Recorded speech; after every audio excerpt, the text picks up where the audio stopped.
Vamos abrir as nossas Bíblias.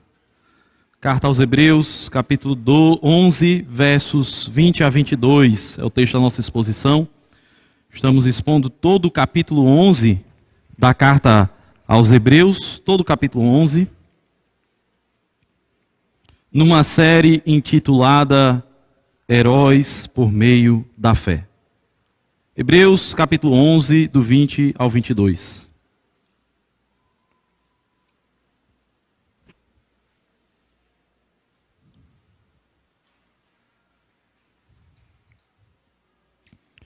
Esse, meus irmãos, é o quarto sermão da nossa série.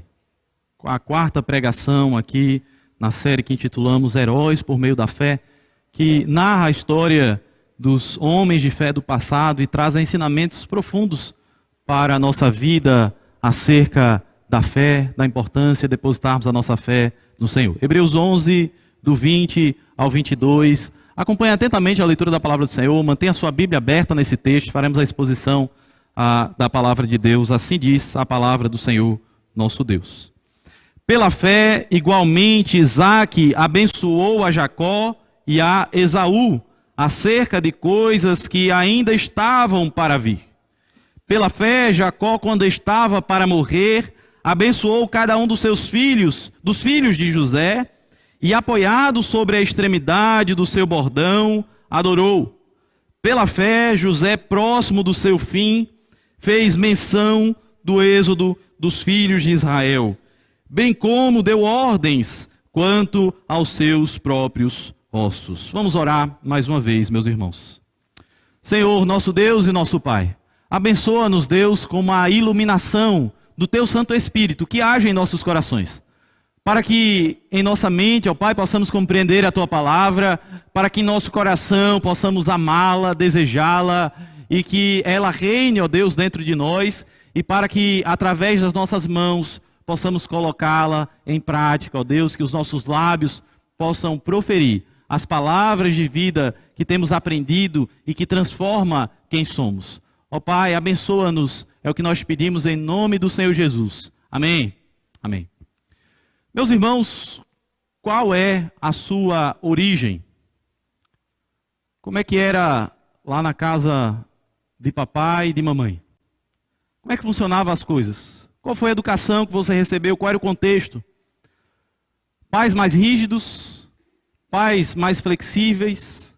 Disciplinavam ou tratavam apenas na conversa? Será que seus pais eram separados, pais divorciados? Será que seu pai batia na sua mãe, agredia a sua mãe? Felizmente, irmãos, nem todos nós tivemos a oportunidade de virmos de famílias estruturadas, de famílias ricas, de famílias bem-sucedidas, nem mesmo de famílias com um alto grau de educação. Nem todos nós viemos de uma família padrão propaganda de margarina. Aquela família toda ajustada, com pai, mãe e filhos, todos ali na medida. Em que medida, meus irmãos, esse fato, especificamente, da nossa origem, impacta as nossas vidas hoje? Em que medida isso continuará impactando também a vida dos nossos filhos? Será que viveremos gerações após gerações, repetindo os mesmos erros que os nossos pais repetiram? Ou de alguma forma, a palavra de Deus há de nos transformar, de modo que, ainda que tenhamos um passado difícil, poderemos ter um futuro abençoado, segundo a palavra do nosso Deus. A fé, meus irmãos, que nós temos exposto ao longo dessa série, Heróis por meio da fé, ela é poderosa para, a despeito do seu passado, te levar para um futuro abençoado pelo Senhor. Isso tudo por meio da fé. É exatamente isso que nós veremos hoje, através da vida desses heróis da fé. Isaque, Jacó e José. Os versos 20, 21 e 22, que falam aí por 3 vezes, pela fé Isaque, pela fé Jacó e pela fé José, ele está nesse contexto aqui dessa série de exposições que nós já tratamos, que nos ensinou outrora, irmãos, que a fé é o que nos motiva, por exemplo, a esperar, a fé é o que nos motiva a testemunhar, a fé é o que nos motiva a entender o sobrenatural de Deus, a criação sobrenatural das mãos do nosso Deus. É isso que nós aprendemos no primeiro sermão. Fé é esperar, fé é a certeza das coisas que se esperam. Fé é testemunhar, porque pela fé os antigos obtiveram bom testemunho. Fé é sobrenaturalizar ou entender o sobrenatural, agir sobrenatural de Deus, porque é assim que nós cremos que o universo foi formado pela palavra de Deus, de maneira que o visível veio a existir por meio das coisas que não aparecem. No segundo sermão, aprendemos que fé é adorar a Deus como Abel, fé é agradar a Deus como Enoque, fé é obedecer a Deus como Noé. No último sermão, meus irmãos, vimos que fé é ser amigo de Deus e pai dos que creem, assim como Abraão, esse homem de fé que esteve disposto a obedecer a Deus em toda a sua vida, em toda a sua trajetória. Hoje nós veremos, meus irmãos, esses três patriarcas, Isaque, Jacó e José, que têm a nos ensinar muita coisa acerca da fé que nos ensina a abençoar. Esse é o tema da nossa mensagem essa noite, a fé que nos ensina a abençoar. É interessante, irmão, você perceber que os três patriarcas, e eu quero que você olhe mais uma vez o verso 20, eles falam sobre o futuro. O verso 20 diz: pela fé, igualmente, Isaque abençoou a Jacó e a Esaú acerca das coisas que ainda estavam para vir. A fé olhava para o futuro. A fé, de algum modo, apontava para o futuro. Meus irmãos, a obra da fé, ela é capaz de conferir bênção para o futuro. É interessante a repetição da palavra aí que o texto traz. Pela fé, Isaque abençoou. Pela fé, Jacó abençoou. Pela fé, o texto diz, José também abençoou o seu povo. João Calvino vai dizer, meus irmãos, que enquanto a realidade da promessa ainda não existe, mas a palavra da promessa já existe, então o predomínio é exclusivo da fé. É interessante, meus irmãos, porque Abraão, Isaque e Jacó, eles não tinham a garantia da promessa para legar aos seus filhos, para entregar à sua descendência, para abençoar a sua família, a sua sucessão legítima. Mas eles tinham uma promessa, eles tinham a palavra da promessa. Quem aqui dentre nós já comprou uma casa? Já ouviram algo chamado contrato de promessa de compra e venda? É interessante demais esse contrato. Você tem uma folha de papel. É ou não é preciso ter fé para assinar um contrato de promessa de compra e vendas e transferir os valores por causa de uma folha de papel? Você não tem o bem, você não tem a propriedade. Você tem a promessa de compra e venda. Eis aqui o nosso contrato de promessa das bênçãos de Deus na nossa vida. Eis aqui, meus irmãos, a palavra de Deus. Não é apenas um papel, é a palavra de Deus que deve nos mover a uma fé genuína no Senhor. Se tem algo empenhado, se tem algo penhorado, é porque não é exclusivamente pela fé. Talvez precise ter fé, você tem o penhor, você tem de alguma forma algo empenhado ali, mas aquilo dá uma garantia, dá uma certa segurança. Você não tem que confiar absolutamente. Não é como tiro no escuro, não é como assinar uma folha em branco. Existe algo ali que lhe dá base para confiança. Mas se é apenas a palavra empenhada que você tem, aí sim existe exclusividade da fé. O texto vai dizer, meus irmãos, que esses três patriarcas, especialmente aqui, o verso 20, Isaque, ele abençoou seus descendentes acerca das coisas que estavam por vir. Ele conferiu bênção para o futuro. Pela fé, ele abençoou os seus filhos sem lhe dar a promessa da fé. Apenas a palavra, sem dar a realidade da promessa, mas apenas aquela palavra. É importante, meus irmãos, nós entendemos que a bênção aqui descrita diz respeito ao prenúncio da posse da terra prometida. A bênção que vai de Abraão para Isaque, de Isaque para Jacó, de Jacó para José e para os seus descendentes, ela está relacionada à promessa de aliança do Senhor com Abraão. Abraão seria pai de uma grande nação e ele herdaria a terra que mana leite e mel. É essa a promessa. E pai vai deixando a promessa para os seus filhos, sem que a terra ainda fosse deles. Cada pai vai abençoando o seu filho, Ele faz isso pela fé, sem que ele tenha ainda a realidade da promessa. Eles não deixam uma herança. Eles não passam a conta bancária. Eles não passam um contrato que mostrava que a posse da terra era deles. Eles passam a promessa. É isso que eles transferem quando eles abençoam os seus descendentes. Aqui está a fé, meus irmãos, porque eles não tinham a terra, e nem mesmo qualquer direito sobre a terra, senão o direito de uma sepultura. Abraão havia comprado ali a caverna de Macpela, que fica naquele campo dos heteus. Ele havia comprado a propriedade de um local para sepultamento. Era a única propriedade que eles tinham. Eles não tinham a detenção dos direitos, mas pela fé, eles abençoam os seus filhos, confiantes de que a sua descendência será abençoada pelo Senhor. Meus irmãos, é obra da fé conferir bênção para o futuro. Abençoar a sua descendência. De alguma forma, nós somos chamados a acreditar nas promessas de Deus, de tal modo que acreditamos também que os nossos descendentes serão abençoados pelo Senhor. Veja agora o verso 21, que vai dizer assim: pela fé, Jacó, quando estava para morrer, agiu igual Isaque. Abençoou cada um dos filhos de José e, apoiado sobre a extremidade do seu bordão, adorou. Meus irmãos, pela fé, Jacó designou 2 porções de terra aos filhos de José. José tinha 2 filhos, Manassés e Efraim. E ele divide as porções de terra, se você lembrar da passagem lá em Gênesis, como se a terra já fosse dele. Ele designa qual seria a porção de Manassés e qual seria a porção de Efraim, e ele faz tudo isso pela fé. Ele nem morando na terra prometida está. Jacó está no Egito. Ele estava ali no Egito porque, por causa da fome, eles haviam fugido para o Egito. E mesmo assim, Jacó manda chamar os 2 filhos do seu filho José, e ali ele abençoa e divide a terra. Aqui, meus irmãos, nós temos o segundo aspecto da bênção. Essa bênção dependia totalmente da fé, porque a parte da palavra de Deus, Isaque não possuía nada que pudesse transferir aos seus filhos. A parte da promessa de Deus, Jacó não tinha nada para dar para os seus descendentes. Ele não tinha herança nenhuma. Ele só tinha uma promessa. Ele só tinha a palavra de Deus.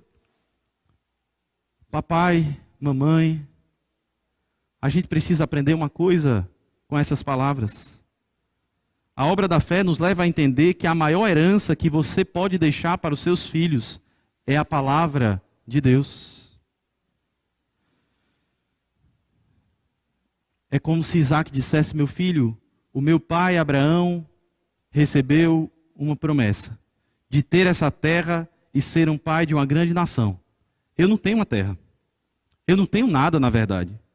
Mas pela fé, eu vou te abençoar. Pela fé, eu acredito que essa promessa da aliança do Senhor comigo, ela é uma promessa que também te alcançará. Isaque não tinha nada para dar para os seus filhos. Talvez você tenha algo para oferecer para os seus filhos, mais do que Isaque tinha para oferecer. Mas eu quero que você perceba, meu irmão e minha irmã, que você não tem nada melhor para dar. Não é educação, não é carro, não é um emprego, não é sabedoria, não são os seus hábitos, não são as suas capacidades pessoais, não é isso o melhor que você pode transferir para os seus filhos, é a palavra de Deus, é isso que você deve transferir para a sua descendência. Essa é a maior herança que você pode deixar para os seus filhos. Provérbios 22, verso 6, ensina a criança no caminho em que deve andar, e ainda quando for velho não se desviará dele. Deuteronômio capítulo 6, verso 7, tu as inculcarás a teus filhos, e dela falarás assentado em tua casa, e andando pelo caminho, e ao deitar-te, e ao levantar-te. É a maior herança que nós temos, meus irmãos. Não deixe de transmitir isso para os seus filhos. Não deixe de transmitir a palavra de Deus, as promessas da palavra de Deus, senão você poderá cair naquilo que o Senhor Jesus disse quando falou de que vale ganhar o mundo inteiro e perder a sua própria alma. De que vale o seu filho com faculdade. De que vale o seu filho com uma gorda herança. Com prosperidade. Com bens materiais. Se ele não tem o Senhor e as promessas do Senhor na sua vida. Se ele não tem a palavra do Senhor no seu coração. Pela fé, meus irmãos, Isaac deu aquilo de mais precioso que ele tinha para os seus filhos. Jacó deu aquilo de mais precioso que ele tinha para os seus filhos e para os seus netos. E ele fez tudo isso por meio da fé. Os nossos filhos são filhos da aliança. Eles são filhos da promessa. As palavras que nós recebemos são para nós e para os nossos descendentes, para que cumpramos cada palavra dessa lei. Veja mais uma vez o verso 21, ele diz assim: pela fé Jacó, quando estava para morrer, suas últimas palavras de vida, abençoou a cada um dos filhos de José, e apoiado sobre a extremidade do seu bordão, adorou. Como eu falei, meus irmãos, José teve 2 filhos, que dão nome a 2 tribos de Israel. Manassés era o mais velho, e Efraim era o mais novo. Porém, a gente encontra ali na narrativa da palavra de Deus, da bênção de José, ou melhor, da bênção de Jacó com relação aos filhos de José, que Jacó, ele inverte as mãos. Propositalmente. Não era porque a sua visão estava frágil, não era porque ele não sabia o que estava fazendo. José ainda tenta corrigir ali aquilo que Jacó estava fazendo. Peraí, papai, não é isso não, esse aqui é o mais velho, esse outro aqui é o mais novo, e Jacó diz, não, é isso mesmo. Essa bênção, ela diz respeito a Efraim, o mais novo, e essa outra diz respeito a Manassés. Meus irmãos, Efraim se torna a mais importante tribo do reino do norte. Efraim se torna superior, se torna bem maior. Os profetas, quando falam, os profetas do Antigo Testamento, quando eles falam das 10 tribos do Reino do Norte, muitas vezes o Reino do Norte é chamado de Efraim. Assim como o Reino do Sul, que não tinha apenas a tribo de Judá, mas também a tribo de Benjamim, também os levitas ali estavam, é chamada de Reino de Judá. O Reino do Norte é conhecido como Efraim. Mesmo Efraim sendo o mais novo, ele foi o escolhido. E aqui, meus irmãos, nós aprendemos que Deus escolheu os pequenos para serem heróis por meio da fé.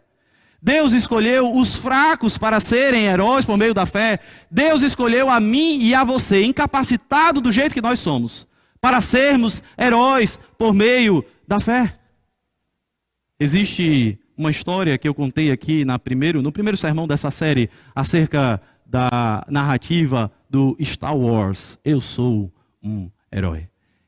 E o livro do Star Wars, Eu Sou um Herói, ele termina dizendo: a força do verdadeiro herói vem do coração.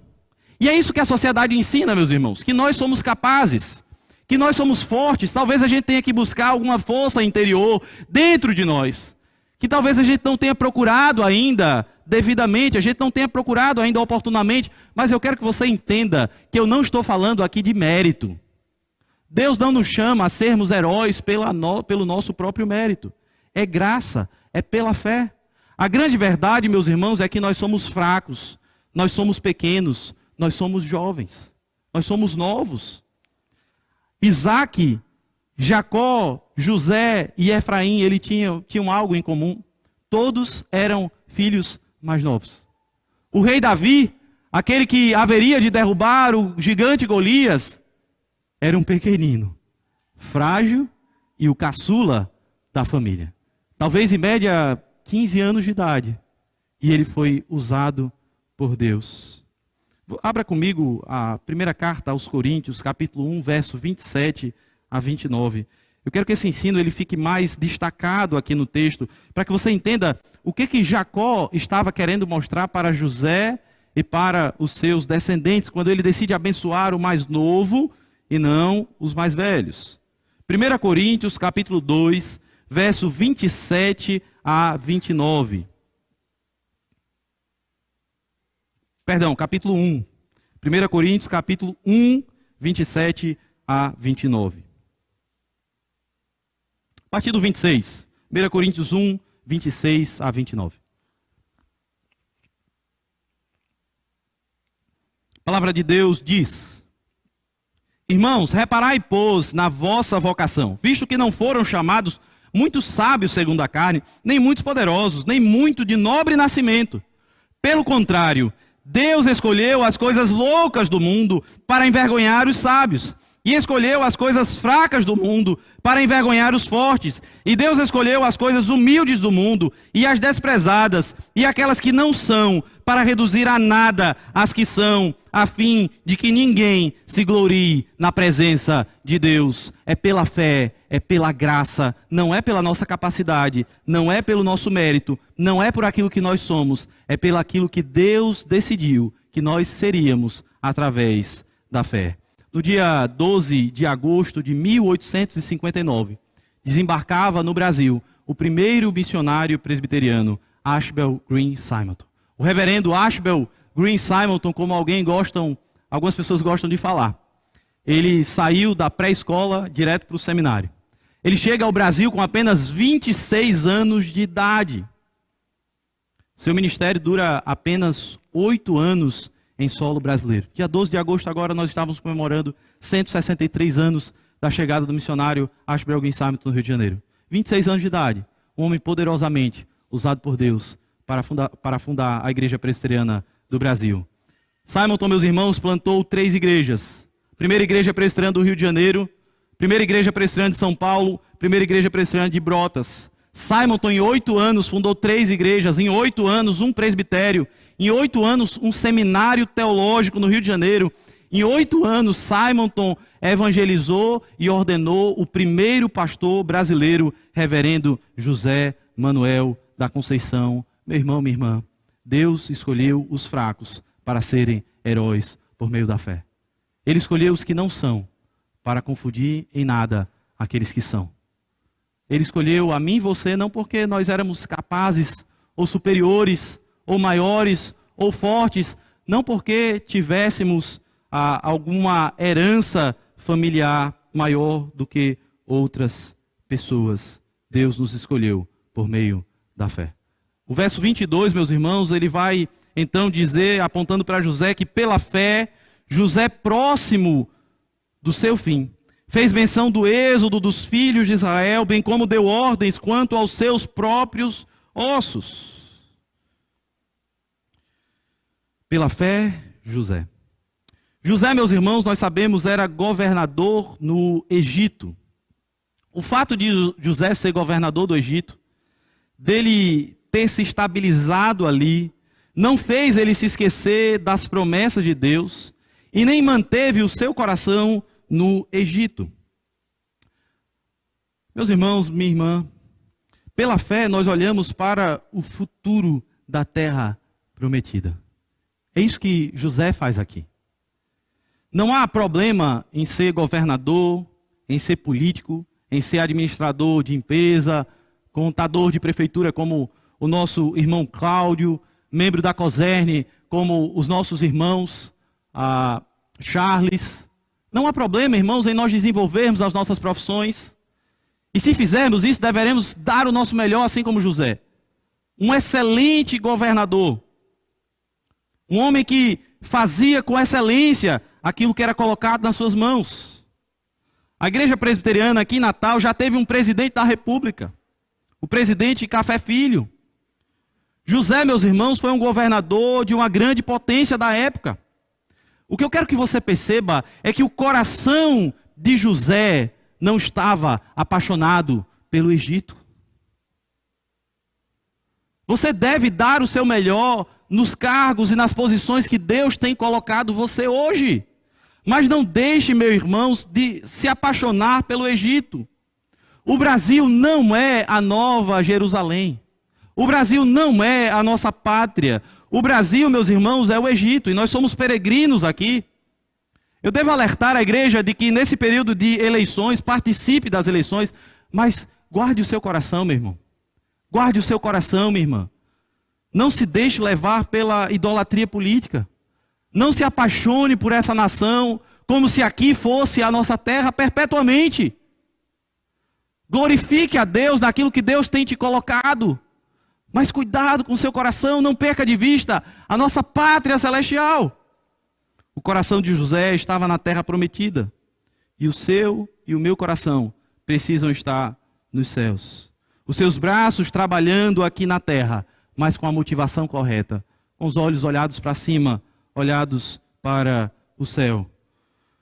José, meus irmãos, então, com a fé na promessa, o texto diz que ele fez menção dos seus ossos serem levados. José aqui, meus irmãos, quando ele deixa essa ordem para os seus descendentes, de que os seus ossos deveriam ser levados, ele queria não apenas ele mesmo manifestar a sua fé, mas ele queria excitar a fé do povo de Deus. É como se o povo de Deus dissesse assim: José nos deixou uma tarefa. Os anos foram passando, eles se tornaram escravos do Egito, mas a menção de que os ossos de José deveriam sair dali funcionou como algo pedagógico para aquele povo, que lembrava que aquela não era a sua nação, mas em algum momento Deus haveria de tirá-los dali e levá-los para uma terra prometida, a terra que emana leite e mel. E eles diziam assim: José nos deixou uma tarefa, levar os seus ossos, e Deus nos fará cumprir essa promessa. Um dia nós levaremos os ossos de José para a terra prometida. Um dia nós chegaremos lá. E o que é maravilhoso, irmãos, nessa atitude de José, de deixar esse recado no final da sua vida, que mobilizaria a fé do povo de Deus ali na terra prometida, nos ensina que um exemplo de fé impacta toda uma geração e a sua descendência. Um homem e uma mulher que vive pela fé, ele não apenas manifesta fé para si mesmo, mas ele impacta os seus descendentes.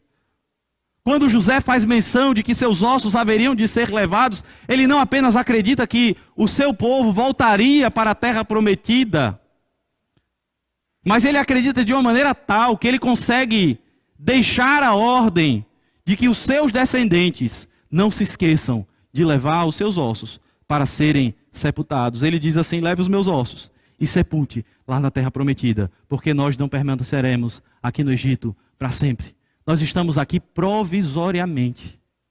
José fez isso por meio da fé. A esperança de que eles sairiam fez com que ele quisesse ser sepultado ali. Eu quero chamar a atenção para algo importante, irmãos, aqui do nosso texto. É que ele queria ser sepultado.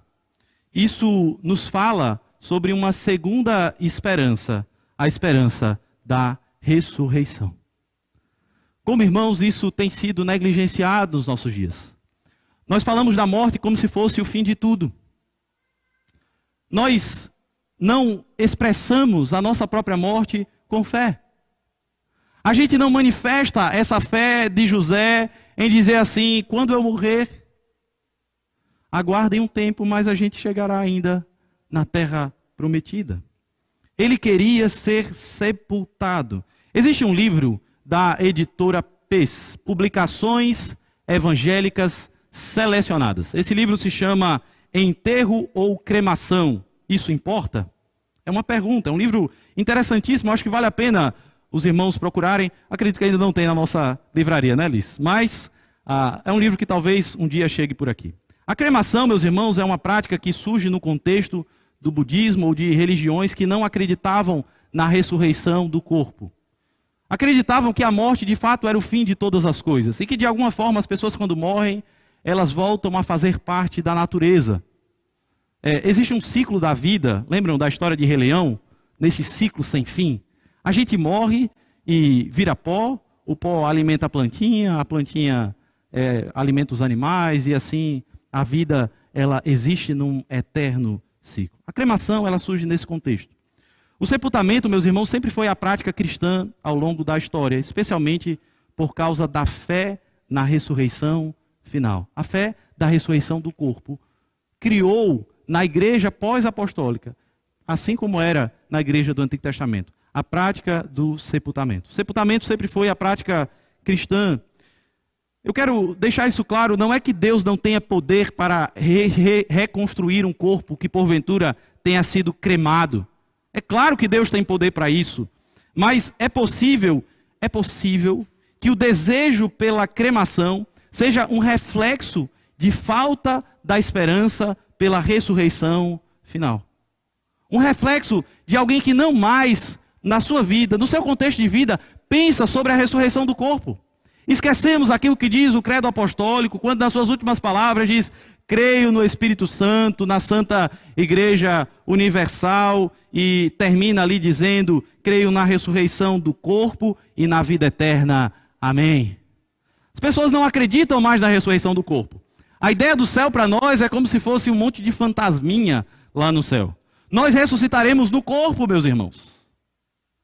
Primeira carta aos Coríntios, capítulo 15, versos 52 e 53, a palavra de Deus diz: no momento, num abrir e fechar de olhos, ante a última trombeta, porque a trombeta soará, e os mortos ressuscitarão incorruptíveis, e nós seremos transformados, porque convém isto que é corruptível se revista de incorruptibilidade, e isto que é mortal se revista de imortalidade. A cremação ou o enterro, meus irmãos, para a pessoa que está enterrada, de fato, não faz diferença nenhuma. Mas para quem fica, o exemplo de fé, ele impacta. Por isso que os cristãos nunca abandonaram essa prática ao longo de mais de 2000 anos de história da fé cristã. A esperança pela ressurreição. O exemplo é para os que ficam. Para quem vai, o corpo vai virar pó. Depois aqueles ossos vão ser guardados. Alguns irmãos aqui têm bem mais experiência do que eu para falar sobre esse processo. Os ossos serão guardados, serão armazenados. Mas para quem fica, a certeza de que a esperança da ressurreição final. A mesma esperança de José. A gente vai voltar para a terra prometida. É a esperança que nós queremos deixar para os nossos filhos. Que nós queremos deixar para gerações futuras. Eu sei que um dia eu ressuscitarei. Eu sei que um dia eu habitarei junto com o Senhor. Então, quando abrir as portas da mansão com resplendor e glória, eu hei de estar de joelhos entre os santos. Esqueci o hino agora. Então cantar eternamente ali. Quão grande és tu, quão grande és tu. Cantar eternamente ali. Nós cremos nessa ressurreição. E essa esperança, meus irmãos, nos impacta. Precisamos falar da própria morte como quem tem esperança. A gente evita falar da morte. E muitas vezes é porque a gente tem medo. A gente tem incerteza. De alguma forma, a fé ainda não nos dá a mesma convicção que José tinha aqui. De dizer assim: pode separar o osso e não esqueça. Quando vocês saírem daqui, eu sei que vocês vão sair daqui. É promessa de Deus. Quando vocês saírem daqui, lembre de levar os meus ossos. Falar da nossa própria morte, como quem tem esperança de que a vida não acaba aqui. Como quem tem esperança de que um dia seremos ressuscitados. Um dia habitaremos eternamente com Deus. Meus irmãos, 3 patriarcas são apresentados aqui: Isaque, Jacó e José. A palavra Isaque significa riso. Você deve lembrar lá do contexto em que Sara dá o nome do seu filho Isaque. Mais especificamente, a palavra significa zombaria. É riso no sentido pejorativo. Lembram que Ismael caçoava de Isaque? Ele zombava de Isaque? Agar, quando ficou grávida de Ismael, ela zombava de Sara.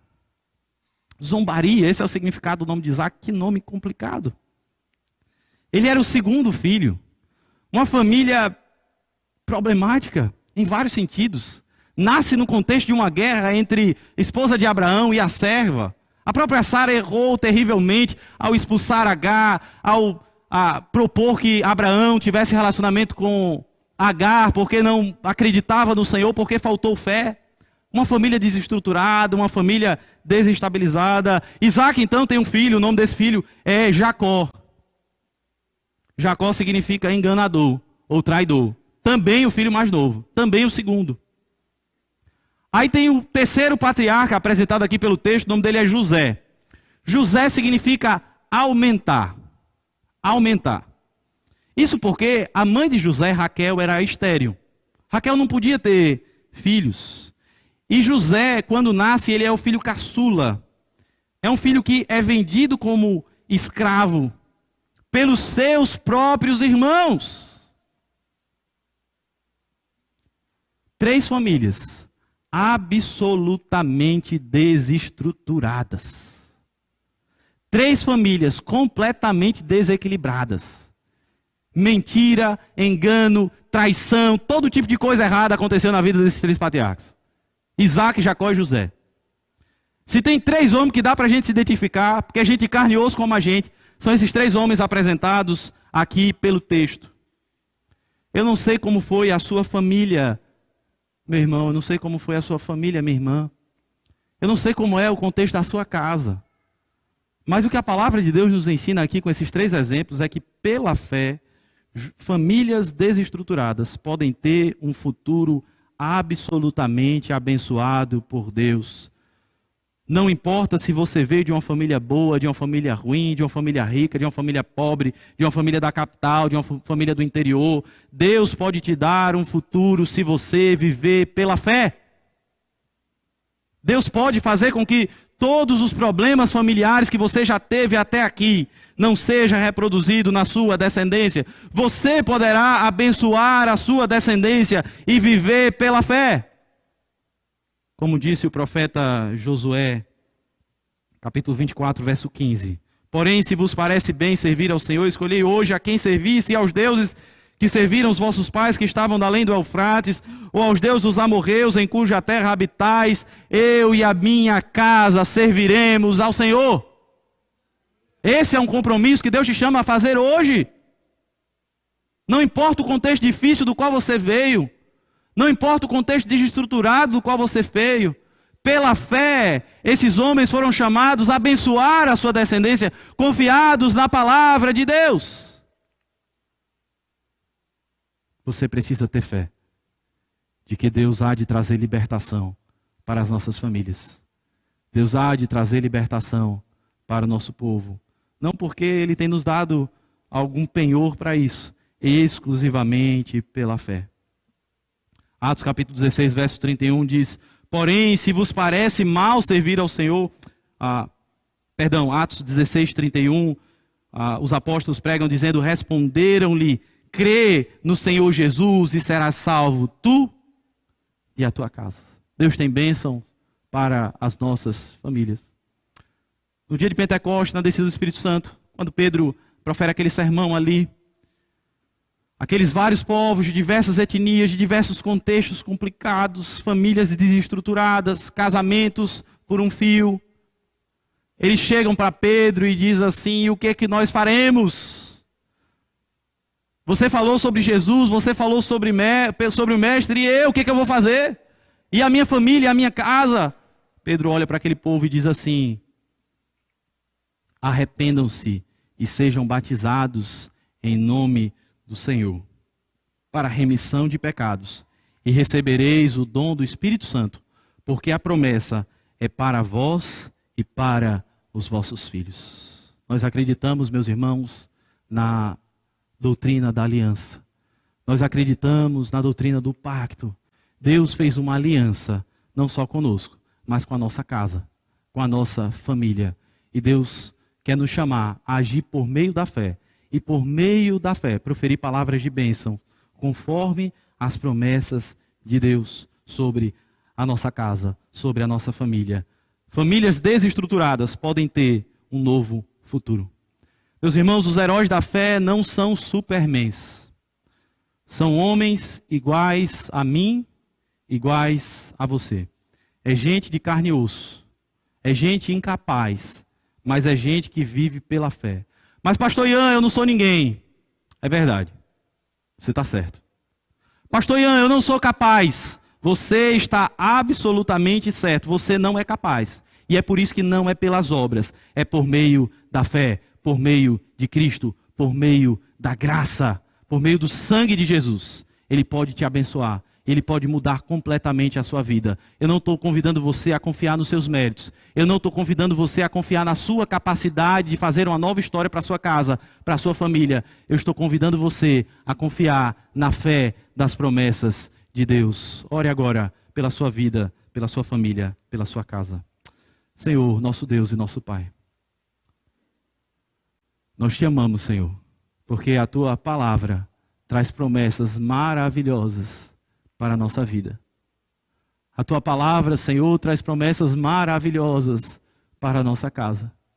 Queremos declarar agora, ó Deus, não confiados em nós, mas no sangue de Jesus, eu e a minha casa serviremos ao Senhor. Precisamos da tua graça, Senhor. Nós não somos capazes. Sem a presença do Senhor, ó Deus, o que será de nós? O que será, ó Deus, da nossa família? Para onde iremos nós, Senhor, se só tu tens as palavras da vida eterna? Abençoa, Senhor, cada um de nós que está aqui. Que pela fé, ó Deus, possamos abençoar os nossos descendentes, dizendo: Deus te abençoe, meu filho. Deus te abençoe, minha filha. Possamos olhar para os nossos herdeiros e dizer que o Senhor te abençoe e te guarde. Que o Senhor faça resplandecer o rosto sobre ti, que o Senhor tenha misericórdia de ti, sobre ti levante o rosto e te dê paz. Que o Senhor esteja sempre contigo, meu filho. Que o Senhor esteja sempre contigo, minha filha. Que o Senhor abençoe a cada família dos que estão aqui presentes. Que o Senhor Jesus seja o nosso capitão, que conduz a nossa casa, que conduz a nossa família, que conduz a nossa história, que apesar do nosso passado, pode olhar para o futuro, vendo nova todas as coisas, pelo nome do nosso Senhor e Salvador, Jesus Cristo. É nele que confiamos, é ele que oramos. Amém? Amém. Amém.